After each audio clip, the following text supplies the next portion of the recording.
In architecture, the capital forms the topmost member of a column. It mediates between the column and a load thrusting down upon it, broadening the area of the column's supporting surface. The capital, projecting on each side as it rises to support the abacus, joins the usually square abacus and the usually circular shaft of the column. The capital may be convex, as in the Doric order, concave, as in the inverted bell of the Corinthian order, or scrolling out, as in the Ionic order. These form the three principal types on which all capitals are based. The composite order, established in the 16th century on a hint from the Arch of Titus, adds Ionic volutes to Corinthian acanthus leaves, for the highly visible position it occupies in all colonnaded monumental buildings. The capital is often selected for ornamentation, and is often the clearest indicator of the architectural order. The treatment of its detail may be an indication of the building's date.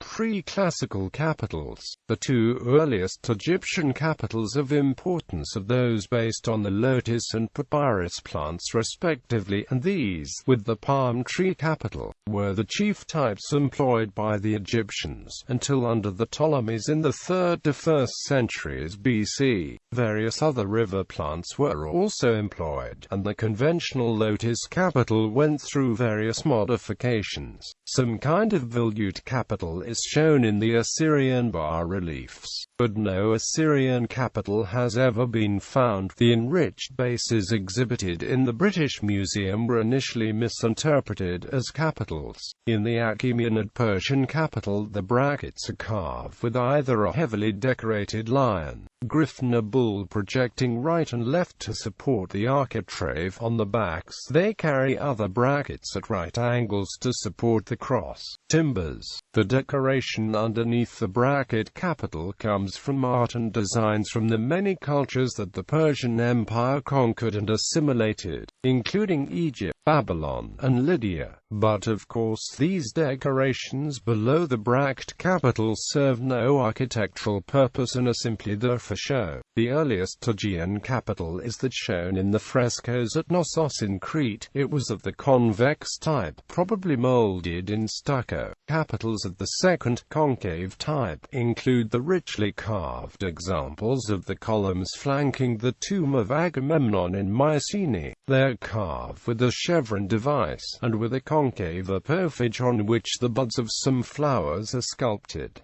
Classical capitals. The Doric capital is the simplest of the 5 classical orders. It consists of the abacus above an ovalo molding, with an astragal collar set below. In the Temple of Apollo, Syracuse, the echinus molding has become a more definite form. This in the Parthenon reaches its culmination, where the convexity is at the top and bottom with a delicate uniting curve. The sloping side of the echinus becomes flatter in the later examples, and in the Colosseum at Rome forms a quarter round. In the Ionic capital, spirally coiled volutes are inserted between the abacus and the ovalo. In the Ionic capitals of the archaic Temple of Artemis at Ephesus, the width of the abacus is twice that of its depth. Consequently, the earliest Ionic capital known was virtually a bracket capital. A century later, in the temple on the Eleusis, the abacus has become square. It has been suggested that the foliage of the Greek Corinthian capital was based on the acanthus spinosus, that of the Roman on the acanthus mollus.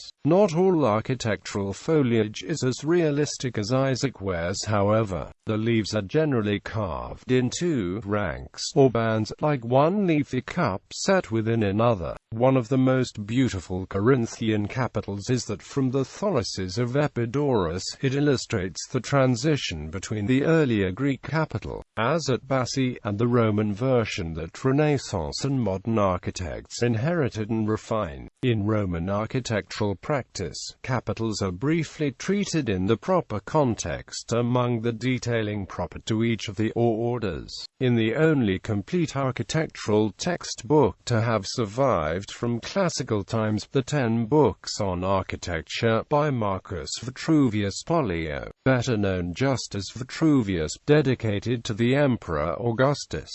The various orders are discussed in Vitruvius's book See in IV. Vitruvius describes Roman practice in a practical fashion. He gives some tales about the invention of each of the orders, but he does not give a hard and fast set of canonical rules for the execution of capitals. Two further, specifically Roman orders of architecture have the characteristic capitals, the sturdy and primitive Tuscan capitals, typically used in military buildings, similar to Greek Doric, but with fewer small moldings in its profile, and the invented composite capitals not even mentioned by Vitruvius, which combined Ionic volutes and Corinthian acanthus capitals, in an order that was otherwise quite similar in proportions to the Corinthian itself, an order that Romans employed much more often than Greeks. The increasing adoption of composite capitals signaled a trend towards freer, more inventive capitals in late antiquity. Indo-Corinthian capitals. Indo-Corinthian capitals are capitals crowning columns or pilasters, which can be found in the northwestern Indian subcontinent, and usually combine Hellenistic and Indian elements. These capitals are typically dated to the 1st century BC and constitute important elements of Greco-Buddhist art. The classical design was often adapted, usually taking a more elongated form, and sometimes being combined with scrolls, generally within the context of Buddhist stupas and temples. Indo-Corinthian capitals also incorporated figures of the Buddha or bodhisattvas, usually as central figures surrounded by, and often under the shade of, the luxurious foliage of Corinthian designs. Post-classical European capitals.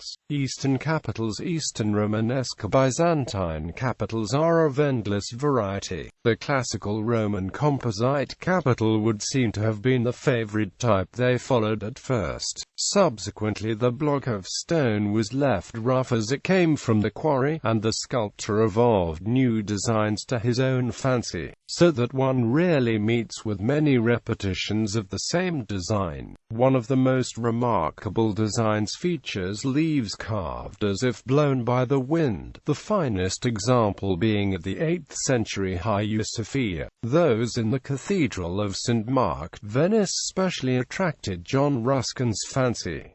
Others appear in Sant'Apollinare in clasp Ravenna. The capital in San Vitale, Ravenna, shows above it the dosseret required to carry the arch, the springing of which was much wider than the abacus of the capital. On Eastern capitals, the eagle, the lion and the lamb are occasionally carved, but treated conventionally. Western Romanesque and Gothic capitals. In Romanesque architecture and Gothic architecture, capitals throughout Western Europe present as much variety as in the East, and for the same reason that the sculptor evolved his design in accordance with the block he was carving. But in the West, variety goes further, because of the clustering of columns and piers. The earliest type of capital in Lombardy and Germany is known as the cushion cap, in which the lower portion of the cube block has been cut away to meet the circular shaft. These types were generally painted at first with geometrical designs, afterwards carved. The finest carving comes from France, especially from the area around Paris. The most varied were carved in 1130 to 1170. These have been copiously illustrated in 5 volumes in the Ark of God by historian John James. In Britain and France, the figures introduced into the capitals are sometimes full of character. These capitals, however, are not equal to those of the early English period, in which foliage is treated as if copied from metalwork, and is of infinite variety, being found in small village churches as well as in cathedrals. Renaissance and post-Renaissance capitals. In the Renaissance period, the feature became of the greatest importance and its variety almost as great as in the Romanesque and Gothic styles. The flat pilaster, which was employed extensively in this period, called for a plainer rendition of the capital, executed in high relief. This affected the designs of capitals. A traditional 15th century variant of the composite capital turns the volutes inwards above stiffened leaf carving. In new Renaissance combinations in capital designs, most of the ornament can be traced to classical Roman sources. The Renaissance was as much a reinterpretation as a revival of classical norms. For example, the volutes of ancient Greek and Roman Ionic capitals had lain in the same plane as the architrave above them. This had created an awkward transition at the corner, where, for example, the designer of the Temple of Athena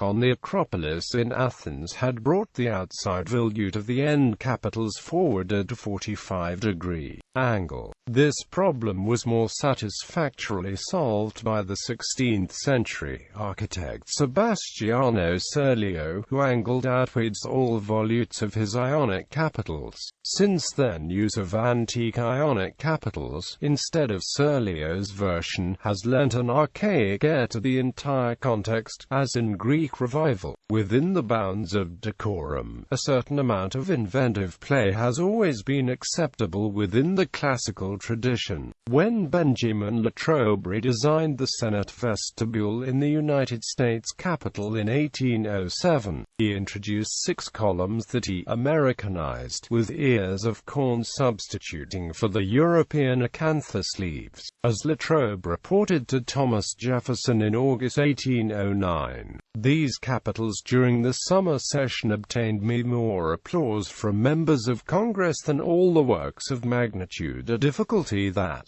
surround them. They christened them the Corn Cob Capitals.